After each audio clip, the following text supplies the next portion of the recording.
Assalamu alaikum from a wintry Karachi.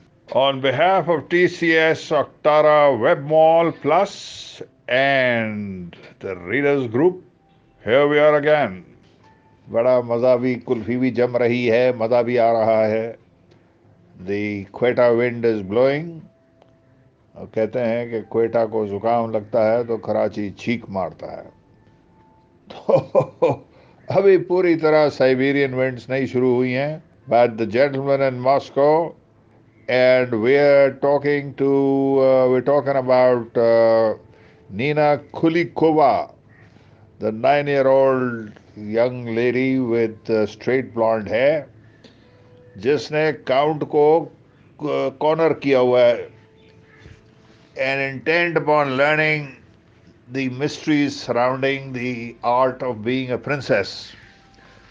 So Nina, as I mentioned in the earlier episode, is the daughter of a Ukrainian, I think, yes, Ukrainian widower who is pretty high up in the Communist Party, Bolsheviks की जो है, और वो temporary assignment में आया हुआ है Moscow, so he hasn't taken up permanent accommodations and has checked in his daughter along with her governess into the Metropole Hotel.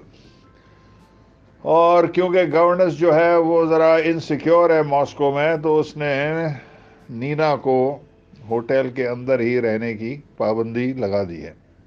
So that's how she comes across the Count, because they're both virtual prisoners. Well, not virtual, they are prisoners in the hotel, and Nina is very forthcoming. बड़ी forward सी लड़की है, तो वो she accosts the Count in the piazza, the grand dining room, where they both have their lunches. और उसे कहती है कि मुझे बता कि princess का क्या है, how is it?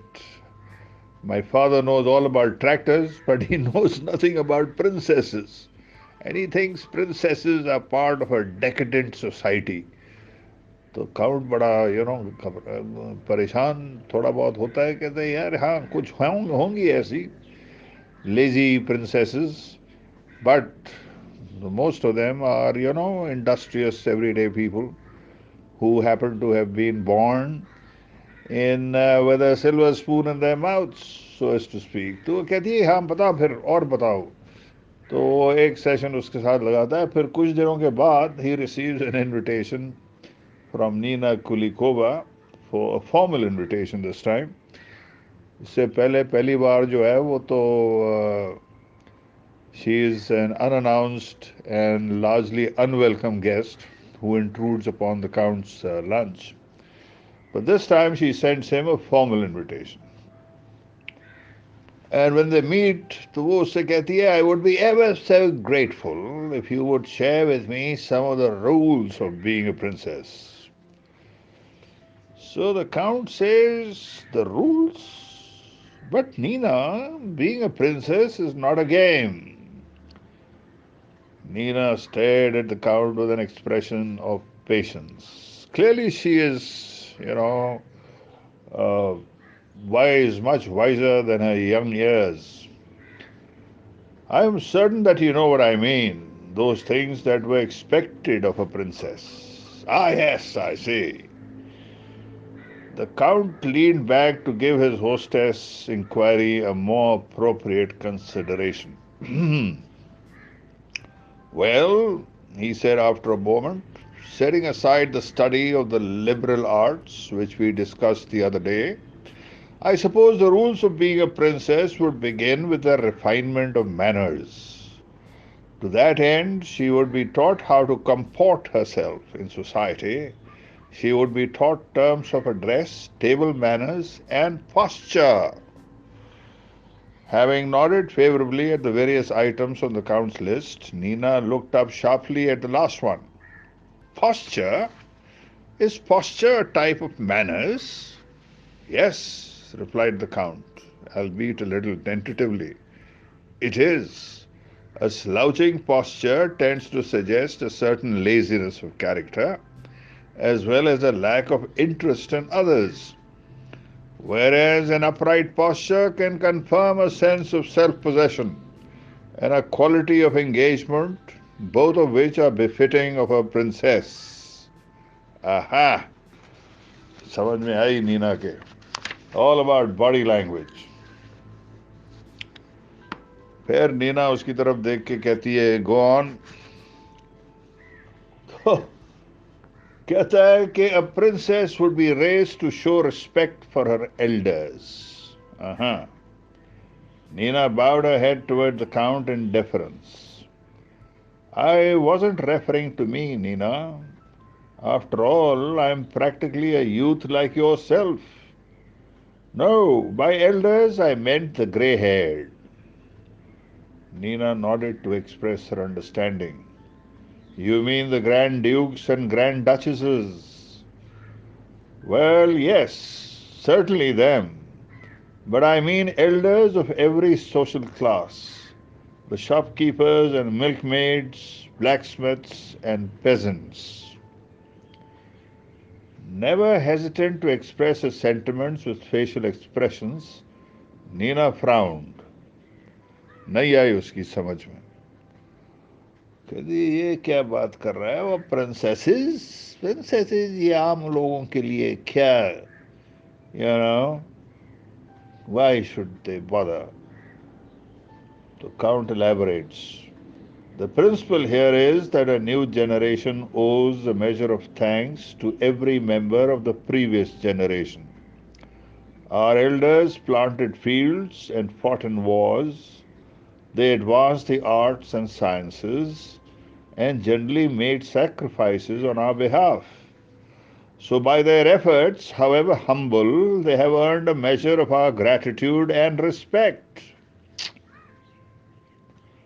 As Nina still looked unconvinced, the Count considered how best to make his point. And it so happened that at very moment, through the great windows of the coffee house, could be seen the first hoisting of umbrellas.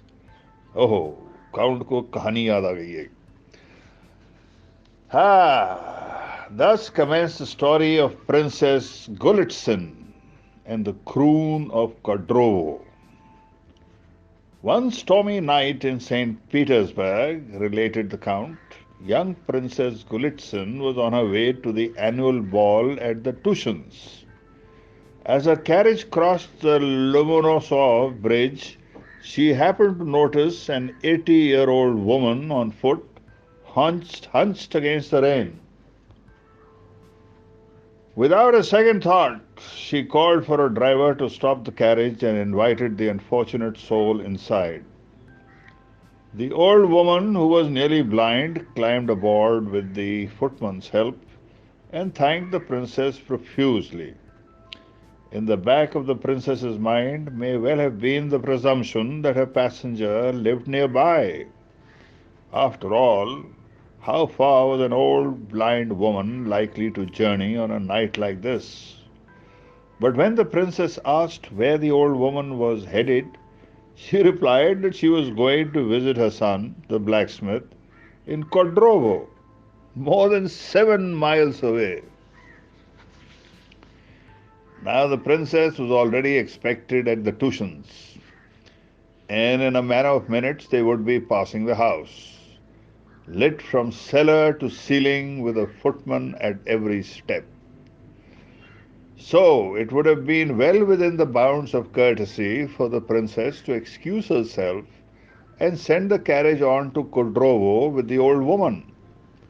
In fact, as they approached the Tushins, the driver slowed the horses and looked to the princess for instruction. Here the Count paused for effect. Well, Nina asked, what did she do? She told him to drive on. The Count smiled with a touch of triumph. And what is more, when they arrived in Kodrovo and the blacksmith's family gathered round the carriage, the old woman invited the princess in for tea. The blacksmith winced, The coachman gasped, and the footman nearly fainted.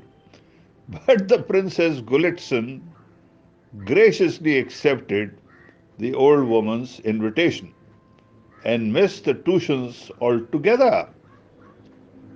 His point expertly made, the Count raised his own cup of tea, nodded once, and drank. Nina looked at him expectantly, and then the Count returned his cup to its saucer. And then what? Did she marry the blacksmith's son? Marry the blacksmith's son? Good God! Certainly not. After a cup of tea, she climbed into a carriage and headed for home. Nina mulled this over. Clearly, she thought a marriage to the blacksmith's son a more fitting conclusion. But despite the shortcomings of history, she nodded to acknowledge that the Count had delivered a well-told tale. Preferring to preserve his success, the Count opted not to share his normal coda to this delightful bit of St. Petersburg lore. That the Countess Tushin had been greeting guests under her portico when Princess Golitsyn's bright blue carriage, known the city over, slowed before the gates and then sped on. This resulted in a rift between the Golitsyns and the Tushins that would have taken 3 generations to repair if a sudden revolution hadn't brought an end to their outrage altogether. तो यार ये ego का खेल है and always has been. It was behavior befitting a princess, acknowledged Nina. Exactly, said the Count. And then he held out the tea cakes and Nina took 2, putting one on her plate and one in her mouth. The Count was not one to call attention to the social shortcomings of acquaintances, but giddy with his story's reception, he could not resist pointing out with a smile, there is another example. Where is another example? A princess would be raised to say please when she asked for a cake, and thank you when she was offered one. Nina looked taken aback and then dismissive. I can see that please would be quite appropriate for a princess to say when she had asked for a cake.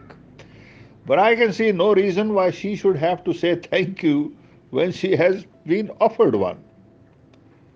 Manners are not like bonbons, said the Count. You may not choose the ones that suit you best, and you certainly cannot put the half-bitten ones back in the box. Nina eyed the Count with an expression of seasoned tolerance. She was being very patient with him. And then, presumably for his benefit, spoke a little more slowly. I understand that a princess should say please if she is asking for a cake, because she's trying to convince someone to give her the cake. And I suppose if having asked for a cake, she is given a cake, then she has good reason to say thank you. But in the second part of your example, the princess in question did not ask for the cake. She was offered it. And I see no reason why she should have to say thank you when she is merely obliging someone by accepting what they have offered. Count की kit लगा दी उसने. To punctuate her point, Nina put a lemon tartlet in her mouth. I concede that there is some merit to your argument, said the Count. But I can only tell you from a life of experience that Nina cut him off with a wave of her finger. But you have just said that you are quite young. Indeed I am. Well then, it seems to me that your claim of a life of experience may be premature. It is called dueling. You know? Yes, thought the Count, as the tea was making perfectly clear. I shall work upon my posture, Nina said, quite definitively, brushing the crumbs from her fingers. And I will be sure to say please and thank you whenever I ask for things. But I have no intention of thanking people for things I never asked for in the first place. She is like, a born princess. Baap proletariat hoga, knowing all about tractors. But this girl, she is a princess, a born princess. तो नीना जी जो है वो इसके बाद फिर से मिलती हैं वो काउंट को. I mean, considering they're both restricted to the hotel, they have no choice but to keep bumping into each other. फिर ये उसको दिखाती है. काउंट रियलाइजेस कि यार यहाँ तो पूरी एक दुनिया बसी हुई है इस होटल के अंदर, of which he has no idea. क्योंकि ये साहब इन्होंने 4 साल गुजारे हैं as a free man, living in the hotel of his own accord. Or I don't know whether I have mentioned this in the earlier episodes, lekin he's quite well off, even though he's had to leave his state behind. Idle Hour, Idle Hour के नाम से इनकी state है, the रोस्टॉव state, जो revolution के वक्त जब jar का एग्जीक्यूशन होता है तो he hastily packs off his grandmother, the countess, and moves to Moscow with one cart full of belongings, whatever the best furniture that he could lay his hands on. And then he spends 4 years in Moscow, enjoying life, as it were, watching the revolution unfold close up, till that Bolshevik committee catches hold of him finally, and labels him an unrepentant aristocrat. जो कहता है जी हमारा तो कुछ काम ही नहीं है, खाओ पियो मौज करो, सोच विचार करो, पढ़ो. उससे पूछते हैं कमेटी वाले कि जी तेरी ऑक्यूपेशन है. Gentleman don't have occupations. That's fantastic. So that's right up in the beginning. So the Count had been, pursuing a lordly life, engaging in all manner of intellectualism, roaming around Moscow from one end of the city to the other. और hotel तो ये अपने third floor में जो इसका एक sweet of rooms था, the royal sweet 317, तो वहाँ तक इसकी होटल के साथ एंगेजमेंट महदूद थी. और पैसे बहुत है. और वो पहली earlier in the book we are introduce to the grand duke Demidov, इसका गॉडफादर होता है. और उसका Louis the 16th French desk एक होता है, बड़ा ग्रैंड, भारी भरकम, वेज अ टन. कहता है ना कि a king fortifies himself with a castle, a gentleman fortifies himself with a desk. तो जब इसका तबादला होता है from his very plush royal suite 317 to that tiny little cubicle on the 6th floor, desk ही अपने साथ लेके जाता है. Oh, the desk probably takes up half the room. And then we learned कि वो desk बड़ा ज़रूरी होता है इसके लिए, क्योंकि एक तो it keeps him connected with his royal past. But more than that, I guess, is the fact कि उसके जो 4 टांगे होती हैं मोटी मोटी डेस्क की, उन चारों के अंदर एक सीक्रेट लैच होता है. And when you press that latch, a hidden cavity reveals stacks of double eagles, gold coins, जो कैथरीन द ग्रेट के कॉरोनेशन के वक्त जो है वो मिंट हुई थी. सिर्फ 5,000 मिंट हुई थी. और इनके पास पता नहीं कितनी है, a few hundred of them, because each leg has whole stacks of them. तो पैसों की इनके पास कमी नहीं थी, तो मौज कर रहे हैं। बट अब जब इनके ऊपर पाबंदियां लग गई तो फिर नीना से ये मिले हैं और नीना ने फिर इनको होटल दिखाया है। And there some many interesting stories as a result of those explorations, which we will get into in succeeding episodes. But we have clocked 20 minutes, and see you later, folks. Allah Hafiz.